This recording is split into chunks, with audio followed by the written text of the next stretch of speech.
In this episode of Rooted in Design, we talk about why brands matter.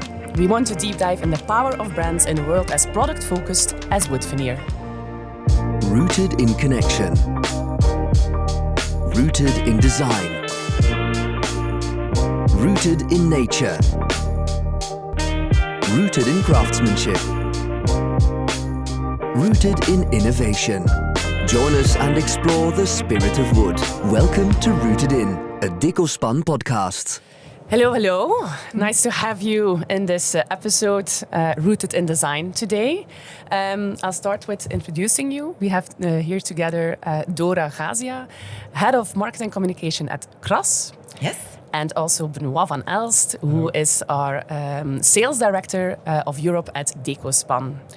I'm Anneleen. I'm a Head of Digital Marketing at Decospan, and I'm a huge admirer of brands. Hence, we also have this podcast where we talk about why brands matter.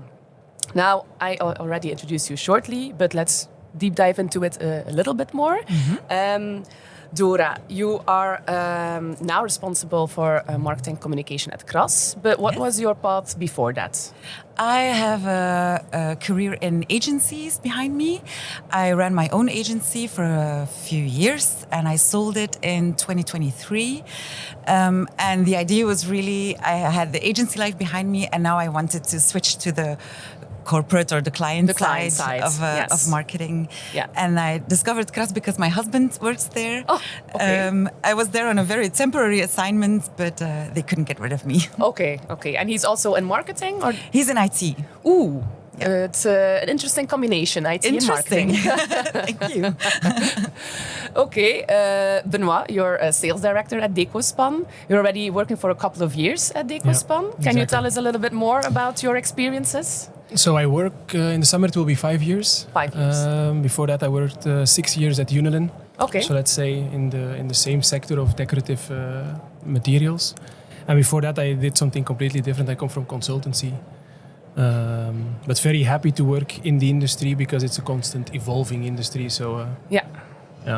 Okay. Very nice. Good to have both perspectives because Benoit, you're of course in touch with a lot of our clients, distribution clients all across Europe. CRAS is of course one of our most important partners in Belgium. So maybe let's start with that. Maybe a very general question. You as the experts, we see brands everywhere in our lives. In B2B, we are often more product focused. It's very much about functional benefits. Yet there's definitely a value in branding, right? What is the power of a brand to you? Well, the basis of a brand is that a brand is a landmark of trust. So a brand portrays an identity and a service and a legacy that even for commodities can mean something to the customer. And I think that within B2B, we tend to be very product focused, as you said, but I think that would be a mistake. And I'm happy that Decospan nor CRAS is doing this. At CRAS, we really see ourselves as a house of brands where we try to pull in the most relevant brands at the moment. But I think it's really important to have a very clear identity to speak to your customer. Yeah, definitely. Benoit, how do you look at that? Because indeed, as said, we are focusing in our industry lots on functional benefits. What is the strength of our brand collections to you? I think it has a lot to do with clarity. As like you say, there are a lot of products, especially in our markets, and sometimes difficult to compare. What is a quality of Decospan compared to competition and how do you deal with that? You have a lot of stakeholders often. So a brand gives clarity in the product. People know what to expect from a product point of view, but everybody talks the same language. So I think that's one of the reasons why people look at brands and why brands become more and more important. Especially because not that knowledge goes down, but there is so many things to learn today. That point of having a lot of clarity becomes even more important. Yeah. Do you notice that in the market as well, that there is more demand for branded collections? Yeah. You get especially the demand for from our partners then in the B2B distribution, for instance. You get the question, please help us in in guiding us how to sell veneer products. Yeah. And a brand is a perfect platform to do that. Yeah. Okay. Do you recognize that, Dora? Absolutely. And if I may add, our industry where we're in, and also the carpenter in general, the job has changed. The economic reality has changed. We see a lot of small players and a lot of big players becoming bigger, lots of mergers and acquisitions. And it's really, really hard to distinct what is your product and what is the story you want to follow. And I think we've seen two big directions within this new economic reality. Is the one where the industry goes really niche and really specializes in one type of construction or interior, and then the one that broadens the offering. But when you broaden the offering and you speak to a carpenter who's no longer very specialized, you don't have like a staircase maker or just the kitchen builder. Our carpenter is also very broadened in his offering. So then you need to create that clarity, and you guys do it super well. Like, Shinnoki, it's timeless, it's classic. Nux, it's walnut, it's luxury, it's premium.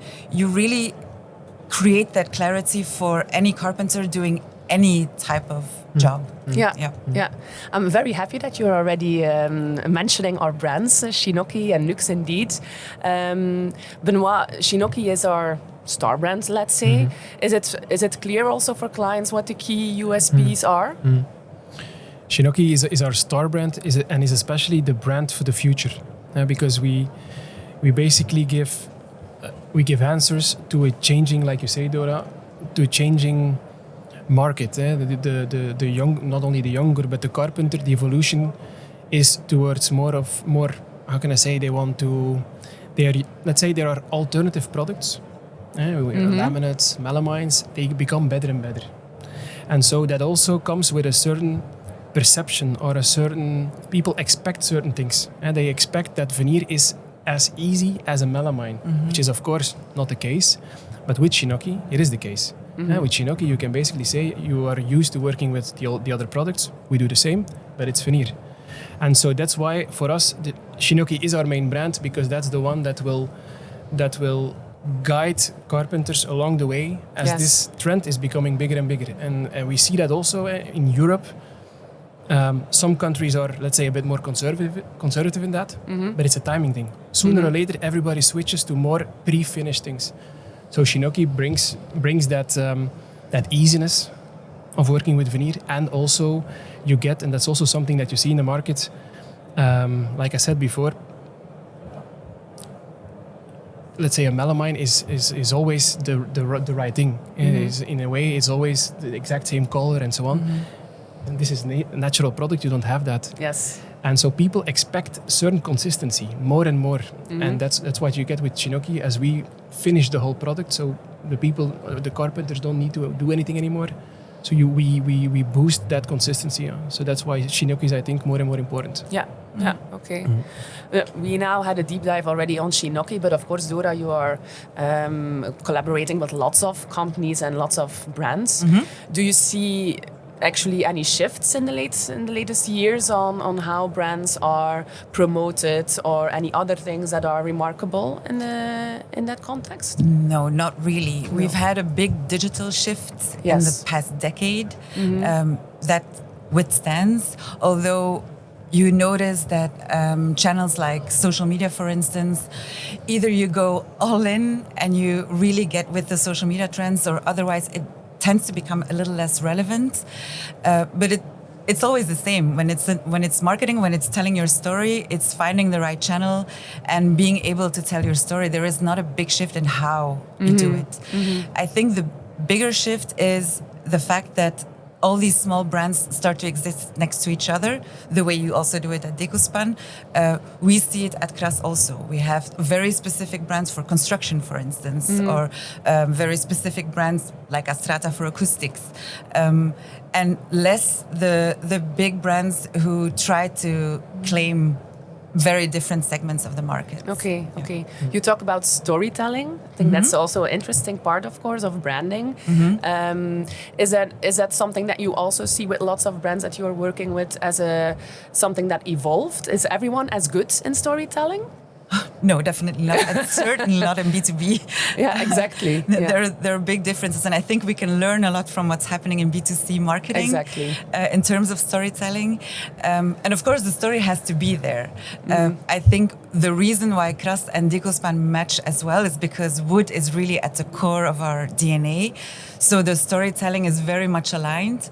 And for instance, in construction, the storytelling is absent. It's all about the right machinery, lead times, production times, etc. So no, there are very big differences. Yeah, okay. Talking about indeed shifts then in brands from your perspective, do you notice any shifts with your clients or within the industry, or maybe even in different markets when it comes to brands? Yeah, you do see that. Let's say our customers and the distributor starts to understand the value of a brand. And every market is a little bit different. There are markets where, let's say, are more mature in terms of acceptance and are quite easy in the build-up of a brand. There are markets which are more conservative, but everybody starts to understand the value of a brand because everybody sees what's happening. Like we said before, it's getting more complicated. There is a need to make sure that everybody's aligned. But also internally, I think, for instance, take CRAS as an example. A brand also helps to align internally within CRAS. You have sales, you have product management, you have marketing. Yeah. If a brand makes it easy to talk the same language, and that is something that the realization of that within Europe you start seeing more and more. Yeah. That's a good one indeed. Yeah. Because we also notice it at Decospan even, because we're all united around brands and it helps us also to have the same purpose and to have clarity as well in that sense. You also mentioned digital, which is of course very interesting. I would say we are in that sense also in a quite traditional sector as well. How do you make your brands that you're working with also success in the digital space? Well, you say we're in a conservative industry, but of course our clients are just living in the world that we all live in, and they use those different channels as well. So we try to reach the customer where he's already present and active. So, for instance, we have many clients who are self-employed. We know that they have a very good eye on their mailbox. So for us, marketing automation is really important. And we try to work in sets of campaigns where we focus on different products, different brands, and different stories. So, for instance, just to speak your language, in July we will have a full veneer campaign that starts with a mailing that is focused only on veneer. So we can highlight the different products. We also, because it's July, we also have a little sale promotion. But it's really very focused, so we can take a deep dive with our customer in just that one story. Okay. Because as a distributor, you have to be careful not to want to tell 20 stories at the same time. So you need to keep that focus. Yes, exactly. Well, it's good to hear that you're focusing indeed also on email campaigns. Absolutely. Because indeed there's sometimes also the idea that definitely carpenters or mill workers, they are not online, they are not checking their email, but you're saying, in fact, in contrary, they are very much. Absolutely. It's how they communicate with their own clients, with their suppliers. Yes. It's just a working tool for them. So if we can integrate there, it's... definitely. Makes sense. Okay. Do you get sometimes also questions, Benoit, from clients on support, on how to touch upon that digital space? Yeah? You get especially the question often to guide them. Because it's like you say, everything is evolving indeed, but they still are searching a little bit, okay, how do we bring that story? How do we keep it focused? How do we address? And also, we are talking with different stakeholders here. You can do an email campaign to an architect or a designer who will be much more looking for inspiration. Yeah. A mill worker will then, the story will be different. He wants to he wants to talk about the product, the convenience that it gives. And so they are indeed looking, how do we bring that story? Where do we bring that story? And like you say, in the end, okay, it's B2B, but we're all, people, and also privately, people are checking the socials and Instagram and so on. So you feel they are promoting more and more, but they're still looking for the how to do that. For the how to, and that's where we can maybe also play a role to support. Absolutely, that's also where we play a role today. Yeah, I think more and more we want to help and bring marketing in connection with marketing, because that is often, I think, very important. A true partnership. Yeah, through partnerships with the true partners, we bring them in contact with each other, and you see that enhances and accelerates the whole process. Yeah, yeah, okay. Now let's make it also practical. Putting a brand in the market. What do you absolutely need to make it a success, Dora? I think you need to start with your audience. Define your persona really clearly to understand what it is they need. It might be the how-tos and the really practical side. We notice with our audience that they also need the more storytelling, inspirational parts.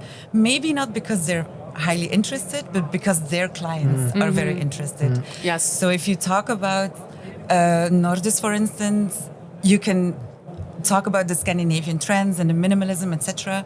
They receive a language and they receive words to discuss it with their clients. Yes. So I lost my train of thoughts. Yeah, sales persona. Yeah. The persona really, really important. That's your basis to start. And how do you do that at CRAS? Do you do also market research, or do you? Okay. Yeah. So you're very close to the knowledge about your customers. Well, we try to. Yeah. Yes. Yeah. We do market research. We have a yearly NPS survey. I think about 800 clients. I was going to exaggerate with thousands. About 800 clients fill in the survey, so that gives us a bit of touch points on where they are right now, what they expect. It's about our services also, but it's also about what they need from us in terms of knowledge, inspiration, and storytelling. Yes. Yeah. Okay. Okay. And from your perspective, Benoit, what do you need to make it a success? Launching a brand? Make it easy. A brand you should be able to tell in 3-4 sentences. If you need more than that, the story or the what you want to bring to the market is not clear, so it has to be very clear.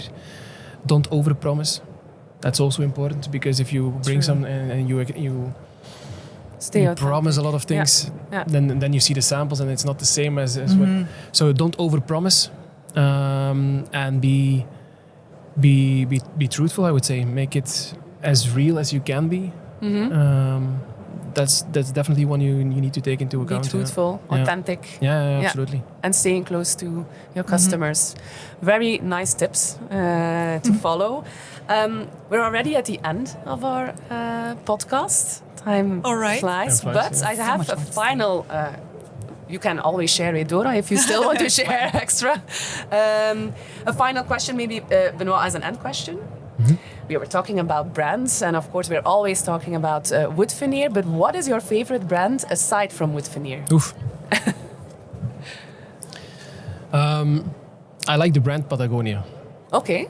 Yeah, it's a brand that actually, I think it touches a lot of things that we just said. It's authentic. There is a whole story behind, and in the end, it's not like you per se want to contribute to that story, but you feel it's the right thing, or you understand the story and you want to promote it. Quality. It has to be good. It has to be consistent. So yeah, it's definitely something that I Okay, good one. Which one is it for you, Dora? I would say for me, it's quite a recent example, but and it's also a very local example. But we have a Belgian beer, you will know it, called Omer. Yes. And they entered the market at a time where I would say the crafty beers market was really saturated. And I think we were all a bit wondering, like, how are they going to earn their place on the shelves? And they did it through really excellent. Of course, their product is really good. But their positioning and their storytelling and everything really fits. Yes. And it's really on point. Yes. So I would say a local. Yeah, example. definitely a good example. Yeah. Okay, so in summary, why brands matter? I think we touched upon many things. It's about simplicity, explaining it well, being close to your customers, storytelling. So very interesting conversation. Thanks for joining me in this booth. Thank you for inviting us. Yeah, Pleasure. you're welcome. Dora, before we end, if our listeners want to hear anything about CRAS, is there any reference that you want to give? Our website is the place to go. So Yes. CRAS.be is where you want to be. Okay. I didn't mean for it to rhyme, but it was. Okay, thanks for our listeners as well. We hope to welcome you also in one of the next episodes. When it comes to us, you'll find also the links to our brand website, Shinnoki, Nux, and everything around Decospan in the show notes of our Spotify episodes. So hope to see you back or hear you back, and talk soon. All right. Thank you. you. Thank you. Bye-bye.